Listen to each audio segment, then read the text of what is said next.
Hai guys. Ya, di sini kita akan belajar yang mengenai pengenalan fitur SQL. Tentunya kita harus mengerti apa itu SQL, apa itu fungsinya dan apa bahasa-bahasanya. Nah, untuk membahas itu nanti aja ya di materinya. Sebelumnya, perkenalkan, namaku Pak Is Ramadhan Iqbal Nugroho dengan NIM akhir 121. Tentunya saya kuliah di UNESA, Universitas Negeri Surabaya, tepatnya di kampus 5. Udah langsung saja tanpa berlama-lama, langsung ke materinya. Let's go. Oke, kita melanjutkan dari yang tadi ya. Pengenal fitur SQL. Nah, sebelum itu kita harus tahu apa itu SQL, ya, apa itu fungsi-fungsinya, dan apa sih bahasa-bahasa SQL itu. Nah, mari kita bahas satu persatu. Kita mulai dari apa itu SQL. SQL adalah bahasa standar untuk mengelola dan mengakses data dalam relation database management system. Jadi, bisa dibilang SQL adalah jembatan antara manusia dengan database. Misalnya, kalau kita ingin mencari semua data mahasiswa jurusan teknik informatika, kita cukup menulis perintah SQL dan database akan menampilkan hasilnya. Nah, SQL ini juga bersifat universal dan sudah diakui juga di kancah internasional, yaitu ANSI dan ISO. Selanjutnya, ada fungsi utama SQL. Fungsi ini ada 4. Yang pertama, ada membuat struktur database yang berisi tabel, relasi, dan indeks. Yang kedua, ada mengambil data dari tabel. Yang ketiga, mengubah isi data. Ini bisa update ataupun delete. Yang terakhir, ada mengatur hak akses pengguna. Ini berkaitan dengan slide selanjutnya ya. Jadi kalian harus simak baik-baik. Nah, yang ketiga, selanjutnya ada tipe bahasa SQL. Tipe bahasa SQL ada 4. Yang pertama, ada DLL. DLL ini digunakan untuk mengatur struktur database, seperti membuat tabel atau menghapus tabel. Nah, selanjutnya ada DML, Data Manipulation Language.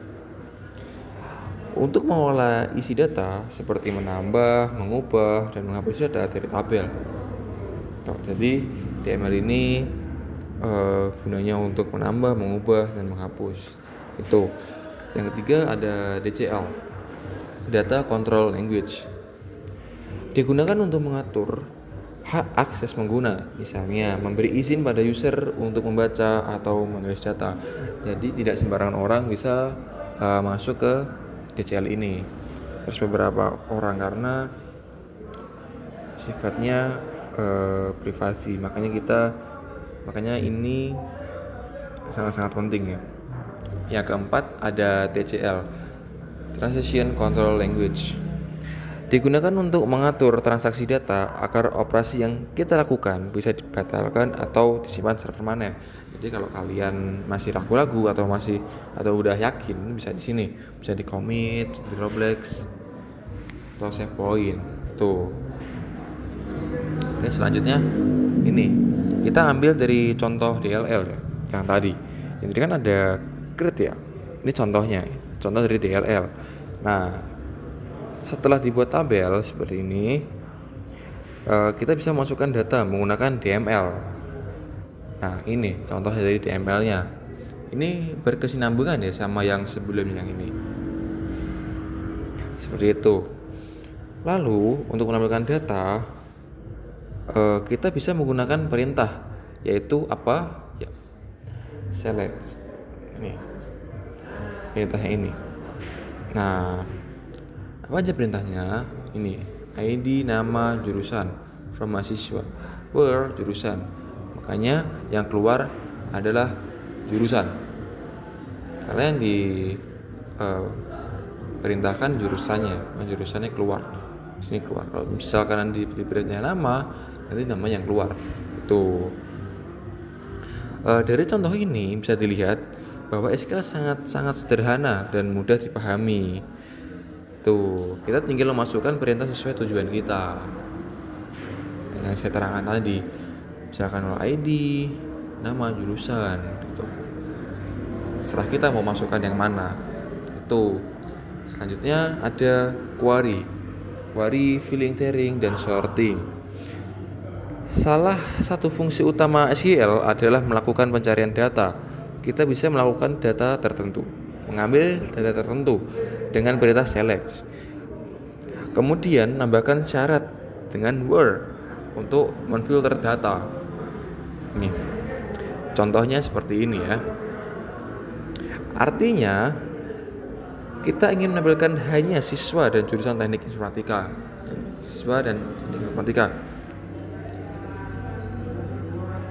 Ini outputnya seperti ini. Nama siswa dan teknik informatika. Selain itu, kita juga bisa mengurutkan hasil menggunakan order by dan membatasi jumlah data limits. Nah, sebelumnya ini kita menggunakan order by nama. Limitnya 3, berarti kita maksimal itu menambahkan 3 nama. Ya, dan order by nama as. Limitnya 3. Jadi kita maksimal 3. Jadi SQL memberikan kita kontrol penuh terhadap bagaimana data ditampilkan. Seperti itu teman-teman. Nih, selanjutnya ada join dan relasi antar tabel. Dalam database relasional, data sering disimpan di beberapa tabel berbeda. Misalnya tabel siswa dan tabel nilai. Seperti ini. Saya buatkan terus seperti ini ya. Dengan perintah ini, kita bisa menampilkan nama siswa beserta nilai dalam satu tabel hasil. Seperti ini nanti. Nah, seperti ini. Select from. Seperti ini. Jadi konsep join ini sangat penting untuk menggabung data yang saling berkaitan di database. Nah, jadi join dan relasi ini itu sangat penting ya untuk menggabungkan dua data menjadi satu. Tapi datanya harus berkaitan. Kalau tidak berkaitan, tentu saja tidak bisa ya. Selanjutnya ada index, view, trigger, sort, pure code. Nah, beberapa fitur tambahan SQL yang sangat berguna seperti ini, sangat berguna. Ada 4 yang saya sebut tadi. Nah, ini index itu digunakan untuk mempercepat pencarian data di tabel besar. Seperti daftar isi pada buku. Kita pasti tahu ya. Daftar isi pada buku itu banyak dan harus cepat. Nah, kita bisa menggunakan fitur yang namanya index. Lalu ada fitur view. Fitur view ini adalah tabel virtual dari hasil query, memudahkan akses data kompleks. Ini biasanya memudahkan akses data yang kompleks. Jadi kalian punya data yang kompleks, disarankan untuk memakai view karena sangat bisa mengatasi. Selanjutnya ada trigger. Trigger ini dijalankan otomatis saat terjadi perubahan data. Ini perintah otomatis saat data berubah, dijalankan saat insert, update, delete. Apabila kalian ingin update program atau project kalian, bisa di trigger ini. Selanjutnya ada store procedure adalah sekumpulan perintah SQL yang bisa dipanggil berulang-ulang kali.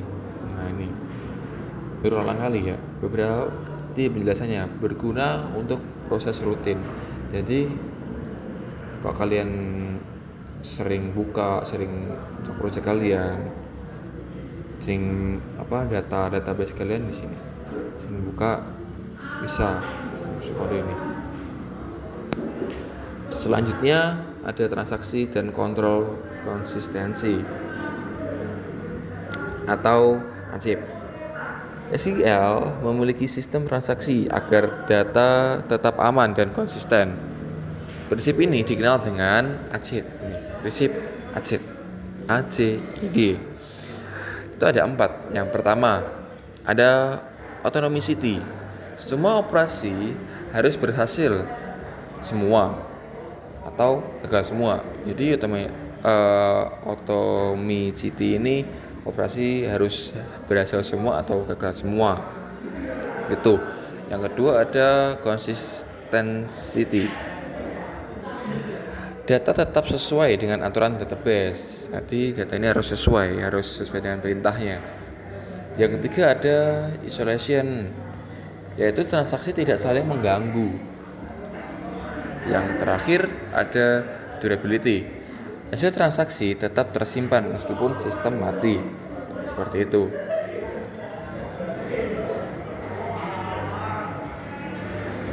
Selanjutnya ada keamanan dan backup. Keamanan database juga penting. Kita bisa mengatur siapa yang boleh mengakses database untuk menggunakan read dan revoke. Ini ya. Yang kedua, ada enkripsi data saat disimpan atau dikirim. Yang ketiga, ada pencatatan aktivitas. Yang keempat, ada backup rutin agar data tidak hilang. Itu tambahan sedikit. Selain itu, data bisa dienkripsi. Aktivitas pengguna bisa dicatat dengan audit log. Dan harus ada backup rutin untuk mencegah kehilangan data. Itu.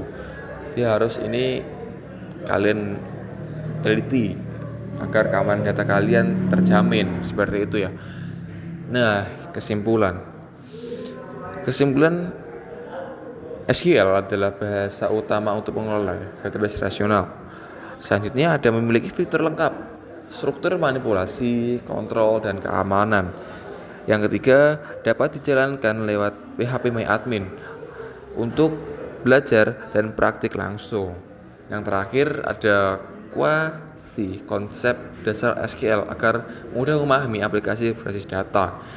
Nah, fitur SQL ini mencakup beberapa struktur data, yaitu manipulasi isi data, mengatur akses, hingga optimasi performa.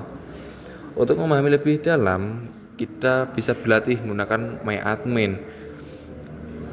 phpMyAdmin ya, dan mencoba menulis query secara langsung. Semakin kita sering praktik, maka semakin kita paham gimana sih cara kerja database tersebut. Tuh, jadi kita harus sering-sering berlatih di SQL ini ya, agar dapat memahami secara detailnya. Ini referensi yang saya ambil. Oke, tak terasa kita sudah di penghujung materi. Saya cukupkan di sini. Kurang lebihnya saya mohon maaf apabila ada kata yang kurang mengenakan atau kata yang salah. Saya mohon maaf dan terima kasih.